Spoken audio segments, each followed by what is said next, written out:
Hello friends, स्वागत है आपका अपने यूट्यूब चैनल नॉलेज निधि प्लस में। आज हम पढ़ने वाले हैं अंतर्राष्ट्रीय तिथि रेखा, इंटरनेशनल डेट लाइन। क्या होती है इंटरनेशनल डेट लाइन और इसकी विशेषताएं क्या हैं, इसकी विशेषताओं के बारे में हम जानेंगे। जैसा कि हमने लिखा है, किसी देश से नहीं गुजरती। क्या नहीं गुजरती? International date line. ये किसी देश से होकर नहीं जाती है। इसको जो जब ये खींची जाती है तो देश पड़ते हैं तो उनको बचा दिया जाता है। तिथि रेखा का तिथि का निर्धारण करती है ये, इसीलिए इसे क्या कहते हैं? तिथि रेखा। कहाँ, जब ये देश से नहीं गुजरती तो ये कहाँ से गुजरती है? ये गुजरती है प्रशांत महासागर से। और ये कहाँ से खींची गई है? 180 डिग्री देशांतर रेखा के सहारे सहारे। ये 180 डिग्री देशांतर रेखा के सहारे सहारे खींची गई है, इसीलिए इसको क्या नाम दिया गया है? 180 डिग्री देशांतर रेखा। यानी कि हम कह सकते हैं जो हमारी अंतर्राष्ट्रीय तिथि रेखा है, इसी को हम 180 देशांतर रेखा भी कह सकते हैं। तो ये इसकी विशेषता हुई, किसी देश से नहीं गुजरती, तिथि का निर्धारण करती है, इसीलिए इसे अंतर्राष्ट्रीय तिथि रेखा कहते हैं। प्रशांत महासागर से जाती है ये और 180 डिग्री देशांतर रेखा के सहारे सहारे खींचा गया है इसे, इसीलिए इसको क्या नाम दे दिया गया हमने? 180 डिग्री देशांतर की रेखा नाम दे दिया गया है। जैसा कि लिखा है, अंतरराष्ट्रीय तिथि रेखा को 3 जगहों पर मोड़ा गया है। अब 3 जगहों पर क्यों मोड़ा गया है और कहाँ मोड़ा गया है? जैसा कि पहली बार तो कहाँ मोड़ा है? इसे बेरिंग सागर में मोड़ा है, पूर्व की ओर। तो बेरिंग सागर कहाँ पड़ता है? बेरिंग सागर आपका इधर पड़ता है। ये क्यों मोड़ी गई है? जैसे यहाँ से हमने 180 पे से ये लाइन खींची, अंतरराष्ट्रीय तिथि रेखा को जब खींचना शुरू किया तो क्या क्या होता है, यहाँ पर ये साइबेरिया का भाग पड़ जाता है। ये कहाँ? साइबेरिया किसमें पड़ता है? रूस में पड़ता है। ठीक है, तो साइबेरिया ये यहाँ तक फैला हुआ है, तो इस साइबेरिया को ये रेखा ना काटे, यानी कि ये साइबेरिया 2 भागों में विभाजित ना हो, इसीलिए इस रेखा को यहाँ पर मोड़ दिया गया है। यहीं पड़ता है बेरिंग सागर, ये अलास्का की ओर इसे मोड़ दिया गया है। तो इसे मोड़ दिया गया है, तो फिर से यहाँ पे आते हैं लौट के अपनी इसी रेखा पर। तो क्या होता है, अब यहाँ यूएसए के एलिशन द्वीप पड़ जाते हैं। जैसा कि यूएसए के एलिशन द्वीपों को बचाते हुए पुनः पश्चिम में मोड़ा गया है। इधर ईस्ट में मोड़ा था, जब ईस्ट से वापस हुए तो यहाँ पर आए, तो यहाँ पर अब ये एलिशन द्वीप है जो यहाँ तक फैल रही है। ये तो इन द्वीपों को भी नहीं काटना है, क्योंकि इन द्वीपों को काट दिया तो ये द्वीप जब 2 भागों में विभाजित हो जाएंगे तो इनकी तिथि भी दो तरह की होगी, यानी कि 2 तिथि हो जाएंगी, इनमें अलग अलग तिथि हो जाएंगी। तो हमें अलग अलग तिथि नहीं करनी है, इनमें हमें एक ही तिथि रखने के लिए या निर्धारित करने के लिए ये हमारी जो तिथि रेखा है इसको हम मोड़ देते हैं। तो यहाँ पर ये मोड़ दी। क्यों मोड़ दी? एलिशन द्वीप बचा दिए, इसलिए मोड़ दी। अब फिर हम यहाँ पर आए सीधे, तो फिर थोड़ा नीचे चले तो क्या होता है, फिर इसे फिर मोड़ दिया गया है। कहाँ? देखो, न्यूजीलैंड व फिजी के द्वीपों को बचाते हुए पुनः पूर्व में फिर से इसे ईस्ट में मोड़ दिया गया है, यानी कि यहाँ पर ईस्ट में मोड़ दिया गया है। फिर ऐसे करके फिर यहाँ पर आई है। ये न्यूजीलैंड व फिजी के द्वीप पड़ जाते हैं इन्हें बचाने के लिए। अगर ये कट गई तो साइबेरिया में 2 डेट हो जाती, इसीलिए अगर ये ना कट पाए, यानी कि साइबेरिया का भाग एक ही जगह इकट्ठा रहे, तो जब एक जगह रहेगा तो एक ही तिथि पूरे देश में लागू हो जाएगी। इसीलिए इसे यहाँ बचा दिया गया, इसे मोड़ दिया गया। अब इसे जब यहाँ पर इससे मोड़ रहे हैं तो एलिशन के द्वीप पड़ रहे हैं, एलिशन के द्वीप भी हमें बचाने हैं, ये एक साथ रखने हैं, इनमें एक ही तिथि निर्धारित करनी है, इसलिए इनको भी बचा दिया गया। तो यहाँ पर पश्चिम में मोड़ दी गई है डेट लाइन। फिर नीचे आए तो फिर फिजी के और न्यूजीलैंड के द्वीप पड़ जाते हैं, तो फिर हम इनको भी बचाते हैं, इनको भी नहीं काट सकते, क्योंकि यहाँ भी 2 डेट निर्धारित हो जाएंगी, 2 डेटों में बढ़ जाएंगी ये। तो फिर इसे हम फिर से पूर्व में मोड़ देते हैं। तो देखिए, जब हम इधर से यहाँ पर आए तो यहाँ पर क्या है, हमारे जो बेरिंग सागर पड़ता है, यहाँ पर ये अलास्का में पड़ता है। तो अगर हम बात करें कि इंटरनेशनल डेट लाइन को सबसे पहले किस बिंदु पर, यानी कि किस जगह पर या किस रेखा पर मोड़ा गया, तो इसे मोड़ा गया है 75 डिग्री अक्षांश रेखा पर। 75 डिग्री अक्षांश रेखा पर मोड़ा गया है इसे। ठीक है, अब बात करें, जैसा कि हमने बताया कि ये 3 जगह पर मोड़ी गई और बता भी दिया कि यदि अंतरराष्ट्रीय तिथि रेखा को पार करके, इस रेखा को पार करके यदि हम पूर्व में जाते हैं, ईस्ट में जाते हैं, अगर इधर जाते हैं तो क्या होता है, एक दिन घटा देते हैं, यानी कि एक दिन माइनस कर देते हैं। एक दिन का मतलब 24 घंटे।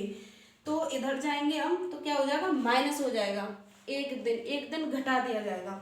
और यदि पश्चिम में जाते हैं तो एक दिन बढ़ा दिया जाता है, यानी बढ़ा देते हैं। तो जब हम पश्चिम में जाएंगे तो एक दिन प्लस कर देंगे। क्यों कर देंगे, यानी कि ये 180 की डिग्री जो रेखा है, 24 घंटे का अंतर आ रहा है। जैसे हम यहाँ पे खड़े हैं, अगर हम घूम करके इधर से इधर आ गए तो एक सर्कल बन गया।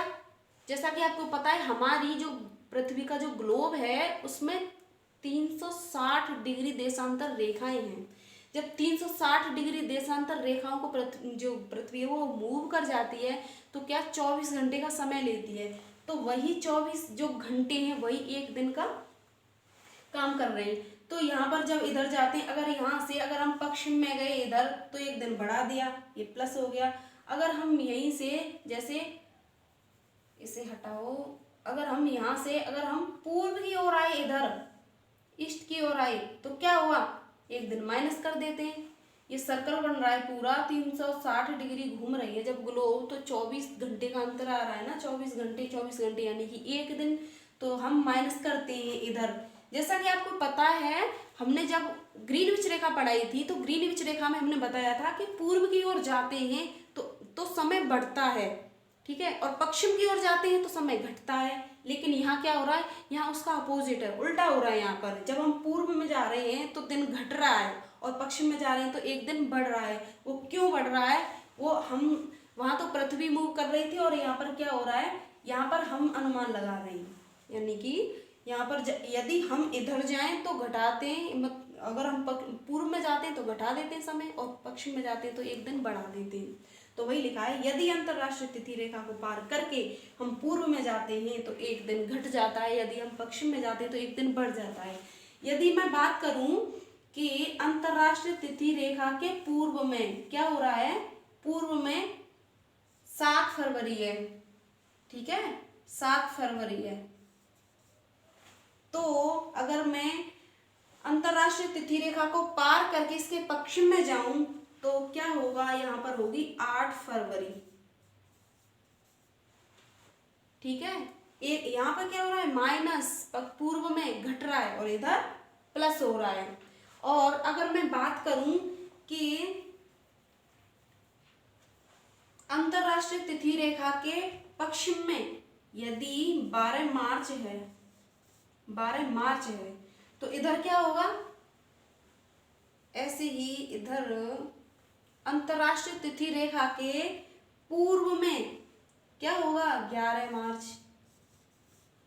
तो कुल मिला के हम समझ सकते हैं कि जो हमारी तिथि रेखा है, अंतरराष्ट्रीय तिथि रेखा है, अगर हम इसके पूर्व में जाते हैं तो एक दिन घटा दिया जाता है, अगर हम इसके पश्चिम में जाते हैं इसे पार करके तो एक दिन बढ़ा लिया जाता है।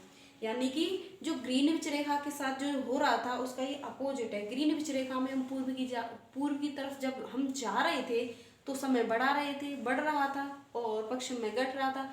यहाँ पश्चिम में बढ़ रहा है और पूर्व में घट रहा है। आई होप आपके ये टॉपिक समझ में आया होगा। फिर से रिवाइज कर लेते हैं इसे। अंतरराष्ट्रीय तिथि रेखा, इंटरनेशनल डेडलाइन, इसकी विशेषता क्या है, यह किसी देश से नहीं गुजरती, ये तिथि का निर्धारण करती है, प्रशांत महासागर से गुजरती है, 180 डिग्री देशांतर रेखा के इसे सहारे खींचा गया है, इसीलिए इसे 180 डिग्री का नाम भी दे दिया गया है। 180 डिग्री देशांतर रेखा को हम अंतरराष्ट्रीय तिथि रेखा भी कह सकते हैं। इसे जब ये कहा है कि इसे देश से नहीं गुजारा गया, देश से क्यों नहीं गुजारा गया, जब देश से गुजरेगी तो देश कट जाएंगे, 2 भागों में विभाजित हो जाएंगे, और हमें तिथि का निर्धारण करना है। अब तिथि का निर्धारण करें तो 2 भागों में बट गई, तो दोनों में अलग अलग कैसे निर्धारित करें, एक ही देश में 2 समय कैसे हो सकते हैं। अगर हम बात करें कि हमारे यूपी में आज 7 तारीख है, अगर कहें कि एमपी में 8 तारीख होगी, तो ऐसा कैसे हो सकता है। तो समय का संतुलन बनाने के लिए इस रेखा को मोड़ दिया गया है। तो यहाँ पर क्या हुआ है, साइबेरिया का भाग यहाँ पर फैला हुआ था, इसीलिए इसे यहाँ पर मोड़ दिया गया।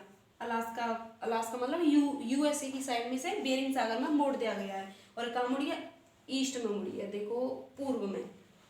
और फिर क्या है, यहाँ से फिर लेके आए यहाँ तक अपनी स्थान पर आई है, जो सीधी खींची जा रही है। तो यहाँ पर एल्यूशन के द्वीप जो यूएसए के एल्यूशन द्वीप थे, ये वाले यूएसए के एल्यूशन द्वीप थे, ये कट रहे थे तो इन्हें बचाया गया।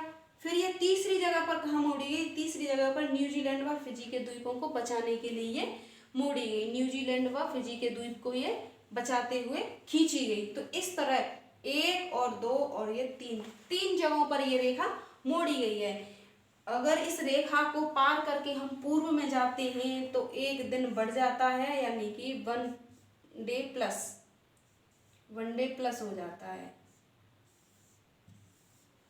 और अगर हम इसके प्लस नहीं, पूर्व में जाते हैं तो माइनस होता है, ठीक है। अगर हम इसके पूर्व में जाएंगे तो माइनस होगा और इधर जाएंगे तो इधर क्या होता है? प्लस होता है, एक दिन प्लस हो जाता है।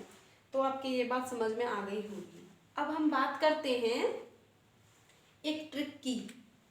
जैसा कि हमने पढ़ा था कि जो हमारी भारत की जो मानक रेखा है वो कहाँ से गुजर रही है, यानी कि कितने राज्यों से होकर गुजर रही है। भारत की जो मानक रेखा है वो हमारी 5 राज्यों से गुजर रही है। अब 5 राज्यों को कैसे याद रखें? हालांकि याद कर लेते हैं लेकिन जल्दी भूल जाते हैं। अगर हम इसे ट्रिक के माध्यम से सीखें तो शायद ना भूलें, थोड़ा इंटरेस्टिंग हो जाता है ट्रिक से पढ़ना। तो इसीलिए एक ट्रिक समझेंगे हम, ट्रिक के माध्यम से ना याद रख पाएंगे।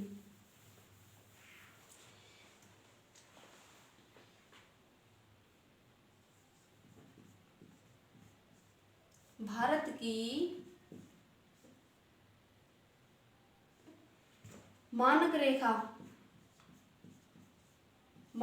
यानी कि इसी से तो हमारे भारत का समय निर्धारित होता है।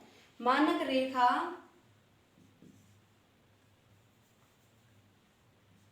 पांच राज्यों से गुजरती है। 5 राज्यों से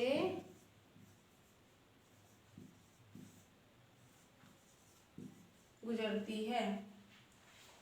5 राज्यों को कौन कौन से हैं उसके बारे में हम बात करें तो एक ट्रिक के माध्यम से याद कर रहे हैं, ठीक है। जैसे मैंने लिखा है यहाँ पर उमा, यहाँ लिखते उमा एसी चलते ही क्या हुआ? उड़ गई। जैसा कि 5 राज्य है ना, अब देखिए इसमें से 5 राज्य छांटते हैं हम। पहला तो हो गया उत्तर प्रदेश, यानी कि अपना यूपी, उत्तर प्रदेश। म फॉर मध्य प्रदेश,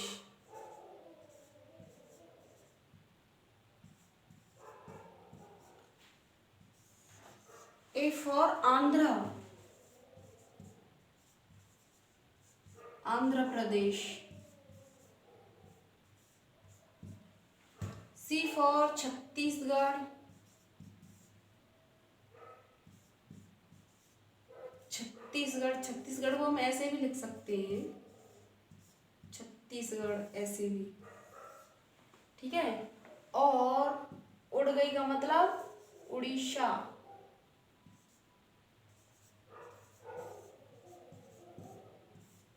उड़ीसा। तो इस तरह ये 5 राज्यों से होकर गुजरती है क्या? भारत की मानक रेखा। 3 और ये हो गई 4 और ये हो गए 5, ठीक है। भारत की मानक रेखा 5 राज्यों से होकर गुजरती है। वो कौन कौन से? उमा, इसे हम डबल इन्वर्टेड कॉमा में क्लोज करते हैं। उमा ऐसी चलते ही उड़ गई। तो उ फॉर उत्तर प्रदेश, म for Madhya Pradesh, A for Andhra Pradesh और सी फॉर छत्तीसगढ़ और उड़ फॉर उड़ीसा। तो ये 5 राज्य हैं जिनसे हमारी मानक रेखा गुजरती है। आई होप आपको क्लास समझ में आई होगी। तो वीडियो को लाइक कर दें, शेयर कर दें और सब्सक्राइब भी कर लें। धन्यवाद।